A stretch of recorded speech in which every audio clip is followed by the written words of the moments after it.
Bienvenue dans Au Quotidien. Au sommaire en ce lundi 9 février, enfin un candidat à Saint-Pavas pour les municipales. La commune de 2000 habitants était jusqu'alors sans prétendant à la mairie.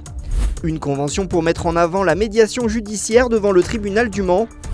Et puis rencontre avec Nicolas Régnier, le chef d'équipe du Suzuki Endurance Racing Team. Son rôle, analyser les données pour améliorer les performances de la moto. C'est la fin d'une longue incertitude.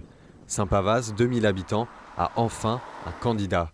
Ce candidat, c'est lui, Thierry Nord, 67 ans, et président de l'association Sport Saint-Pavas. On savait que Jean-Claude Moser ne se représenterait pas. Il l'avait dit, annoncé, c'était clair. Moi, j'ai pris conscience aussi du fait que la commune allait peut-être ne pas avoir de liste. Et j'ai pas du tout envie, que notre commune soit rattachée à une autre commune, bien qu'on n'a pas du tout d'anicroche avec Coulennes. Sa décision donc est prise le 30 janvier, à 6 semaines du début des municipales. Premier à l'apprendre, le club des aînés de la commune. Il n'y a pas eu de sifflet et les gens ont applaudi. Je pense que c'était pas pour applaudir moi, mais pour dire ouf, on est soulagés. Il y en a un. Car beaucoup d'habitants s'inquiétaient de l'absence de prétendants à la mairie. C'est complètement le soulagement. Et on se demandait quelle vie la commune allait avoir, quoi. Sans maire, il faut un maire de toute façon dans une commune.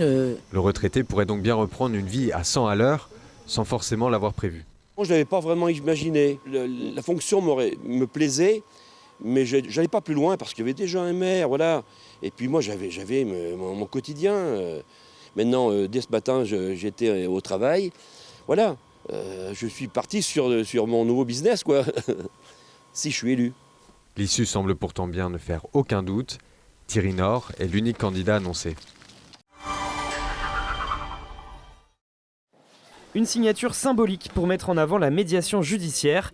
Et comment cela fonctionne pour le particulier ? Le justiciable est déjà allé voir un avocat qui a introduit une instance. C'est à ce moment-là qu'il va se décider au niveau de la juridiction de désigner une association de médiateurs et ensuite de définir un temps dans lequel le médiateur devra travailler avec les justiciables. C'est le juge qui va considérer que dans cette affaire-là, ce serait bien que les parties rencontrent un médiateur. Les personnes n'ont pas encore intégré le fait qu'un accord vaut mieux qu'un procès. L'objectif global, réduire les temps de procédure, parfois très longs, pour aboutir à un accord entre les parties après une durée légale de 5 mois. C'est un procédé qui est déjà présent dans de nombreux pays. On l'a vu principalement, on a souvent comme exemple le Québec, où en effet la médiation est très développée et permet de régler des litiges, même en amont d'un procès. Cette médiation judiciaire coûtera 480 €, un coût minime selon le Mansart Médiation. Une médiation conventionnelle, donc pas ordonnée par un juge, est aussi possible en passant directement par les associations.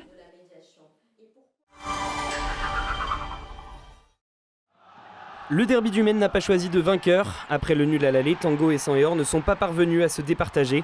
Ouverture du score pour les Lavallois sur pénalty par Mamadou Camara. Égalisation 3 minutes plus tard de Lucas Boidès. Un nul qui permet au Mans d'enchaîner un 17e match sans revers en championnat. Un record pour un premier au XXIe siècle. On en reparle plus en détail dans LMF Saison.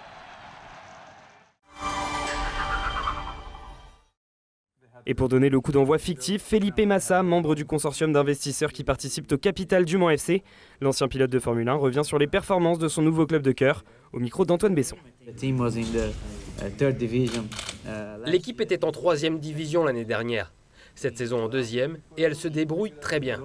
Le club grandit dans la bonne direction, continue d'avoir des fans et peut se stabiliser en 1re division.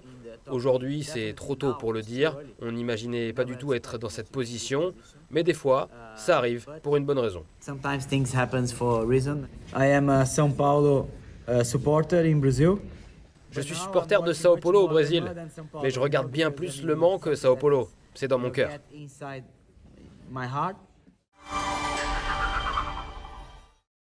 Le MSB retrouve la victoire en championnat contre Dijon. Les Tangos s'imposent 92-86 à Antares Arena, bien portés par David Ileo, Johnny Veran-Meskel et Tachon Thomas, auteurs respectivement de 22, 22 et 18 unités. Prochain match pour le MSB contre Galatasaray en BCL, ce mercredi à Antares.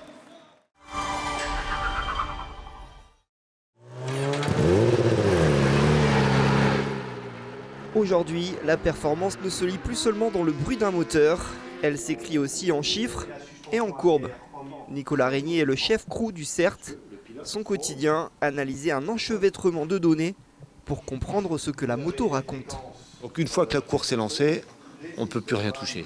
Donc on le fait avant la course. On a des sessions d'essai, on a des sessions de qualification.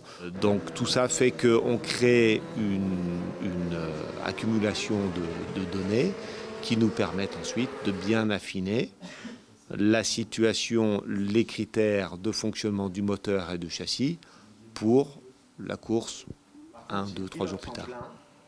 Aujourd'hui, il transmet son savoir aux jeunes du Junior Team pour leur apprendre à lire toutes ces données.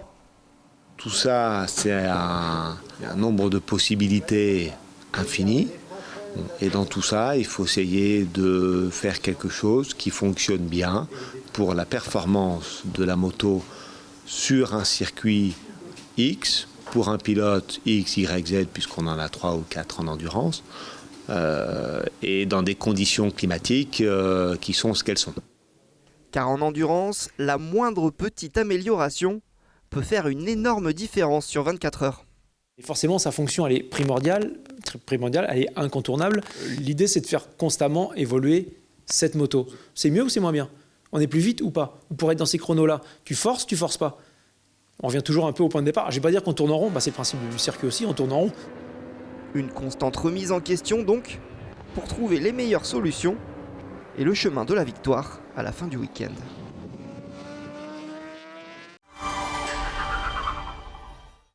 Jean Rondeau sera à l'honneur le 9 juin 2026 pour la prochaine édition des Runaudières à Ruaudin.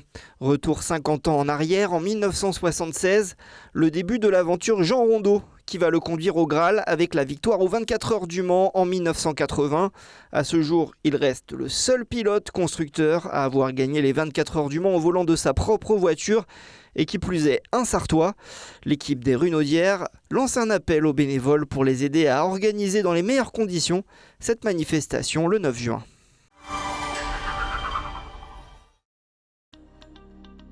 On passe à vos prévisions météo pour ce mardi 10 février. Prudence en début de journée avec des visibilités réduites, sous un ciel très gris, parfois accompagné de brouillard. Dans l'après-midi, le temps reste très nuageux avec des pluies fréquentes sur l'ensemble du département. Côté température, il fait plutôt doux pour la saison, comptez jusqu'à 12 degrés, localement 13 degrés à la Flèche dans l'après-midi.